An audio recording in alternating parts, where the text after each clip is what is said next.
ಹಾಸನ ಜಿಲ್ಲೆಯ ಮಲೆನಾಡು ಭಾಗದಲ್ಲಿ ಕಳೆದ 2 ದಿನಗಳಿಂದ ನಿರಂತರವಾಗಿ ಮಳೆಯಾಗುತ್ತಿದ್ದು ಮಲೆನಾಡಿಗರ ಜನಜೀವನ ಸಂಪೂರ್ಣವಾಗಿ ಅಸ್ತವ್ಯಸ್ತವಾಗಿದೆ. ನಾವೀಗ ಸಕಲೇಶಪುರ ತಾಲೂಕಿನ ಶಿರಾಡಿ ಘಾಟ್ನ ದೊಡ್ಡತಪ್ಪಲು ಬಳಿ ಇದೀವಿ. ಇಲ್ಲಿ ನೋಡಬಹುದು ಪ್ರತಿ ಬಾರಿ ಮಳೆಗಾಲ ಆರಂಭದಲ್ಲಿ ಇಲ್ಲಿ ಏನು ಭೂಕುಸಿತ ಉಂಟಾಗ್ತಾ ಇತ್ತು. ಈಗ ಕಳೆದ ಬಾರಿನೂ ಕೂಡ ಬಹಳ ದೊಡ್ಡ ಪ್ರಮಾಣದಲ್ಲಿ ಭೂಕುಸಿತ ಉಂಟಾಗಿತ್ತು. ಆ ಒಂದು ಸಂದರ್ಭದಲ್ಲಿ ಮುಖ್ಯಮಂತ್ರಿ ಸೇರಿದಂತೆ ಸಚಿವರು ಹಲವಾರು ಜನಪ್ರತಿನಿಧಿಗಳು ಕೂಡ ಈ ಒಂದು ಸ್ಥಳಕ್ಕೆ ಭೇಟಿ ನೀಡಿ ಏನು ಇಲ್ಲಿ ಆಗ್ತಿದ್ದಂತಹ ಲೋಪಗಳನ್ನ ಸರಿಪಡಿಸಬೇಕು, ಈ ಬಾರಿ ಏನು ಯಾವುದೇ ರೀತಿಯ ತೊಂದರೆ ಆಗದಂತೆ, ವಾಹನ ಸವಾರರಿಗೂ ತೊಂದರೆ ಆಗದಂತೆ ರಸ್ತೆ ಕೆಲಸವನ್ನ ಮಾಡ್ಬೇಕು ಅನ್ನೋ ಒಂದು ದೃಷ್ಟಿಯಿಂದ ಸೂಚನೆ ನೀಡಿದ್ರು.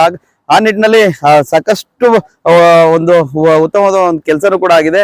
ಈಗಾಗಲೇ ಏನು ಈ ಒಂದು ರಸ್ತೆ ಸಂಪೂರ್ಣವಾಗಿ ಕ್ಲಿಯರ್ ಆಗಿದೆ. ಆದ್ರೆ ಕೇವಲ ಒಂದು ಭಾಗದಲ್ಲಿ ಮಾತ್ರ ವಾಹನಗಳನ್ನ ಬಿಡಲಾಗ್ತದೆ. ಈಗಾಗಲೇ ಮತ್ತೊಂದು ಭಾಗದಲ್ಲಿ ಏನು ತಡೆಗೋಡೆನ ಕಟ್ಟುವಂತ ಕೆಲಸ ಆಗ್ತದೆ. ಆದ್ರೂ ಕೂಡ ಏನು ಸ್ವಲ್ಪ ಪ್ರಮಾಣದಲ್ಲಿ ಭೂಕುಸಿತ ಉಂಟಾಗ್ತದೆ. ಆದ್ರೆ ವಾಹನ ಸವಾರರಿಗೆ ಇಲ್ಲಿನ ಸಾರ್ವಜನಿಕರಿಗೆ ಯಾವುದೇ ರೀತಿಯಾದ ತೊಂದರೆ ಆಗ್ತಾ ಇಲ್ಲ. ಆದ್ರೂ ಕೂಡ ಅಧಿಕಾರಿಗಳು ಏನೋ ಒಂದು ಭೇಟಿನ ನೀಡಿ ಮುನ್ನೆಚ್ಚರಿಕೆ ಕ್ರಮವಾಗಿ ಯಾವುದೇ ರೀತಿಯಾದ ತೊಂದರೆ ಆಗದಂತೆ, ಈ ಬಾರಿ ಶಿರಾಡಿ ಘಾಟ್ನಲ್ಲಿ ಎಷ್ಟು ಮಳೆ ಆದ್ರೂ ಕೂಡ ಯಾವ ತೊಂದರೆ ಆಗದಂತೆ ಏನೋ ಒಂದು ಕೆಲಸ ಆಗ್ಬೇಕು ಅನ್ನೋ ಒಂದು ಆದೇಶವನ್ನ ನೀಡಿದ್ರು. ಆ ನಿಟ್ಟಿನಲ್ಲಿ ಕೆಲಸ ಸಂಪೂರ್ಣವಾಗಿ ಆಗಿದೆ. ಆದ್ರೂ ಕೂಡ ಅಲ್ಲಲ್ಲಿ ತಡೆಗೋಡೆ ನಿರ್ಮಾಣ ಮಾಡುವಂತ ಕೆಲಸ ಕೂಡ ನಡೀತದೆ. ಹೀಗಾಗಿ ಮಲೆನಾಡಿನಲ್ಲಿ ಕಳೆದ 2 ದಿನಗಳಿಂದ ನಿರಂತರವಾಗಿ ಮಳೆ ಆಗ್ತಿರೋ ನೆಲೆಯಲ್ಲಿ ಏನೋ ಹೇಮಾವತಿಗೂ ಕೂಡ ಒಳ ಹರಿವು ಕೂಡ ಹೆಚ್ಚಾಗಿರ್ತಕ್ಕಂಥದ್ದು, ಏನೋ ನೀರಿನ ಪ್ರಮಾಣದಲ್ಲೂ ಕೂಡ ಒಳ ಹರಿವು ಹೆಚ್ಚಾಗಿದೆ. ಹೀಗಾಗಿ ಮಳೆ ನಿರಂತರವಾಗಿ ಸುರಿಯುವುದರಿಂದ ಸಕಲೇಶಪುರ ತಾಲೂಕು, ಹಾಲೂರು ತಾಲೂಕು, ಅದೇ ರೀತಿ ಬೇಲೂರು ತಾಲೂಕಿನ ಶಾಲಾ ಕಾಲೇಜುಗಳು ಕೂಡ ರಜೆಯನ್ನು ಕೂಡ ಘೋಷಣೆ ಮಾಡಲಾಗಿರ್ತಕ್ಕಂಥದ್ದು.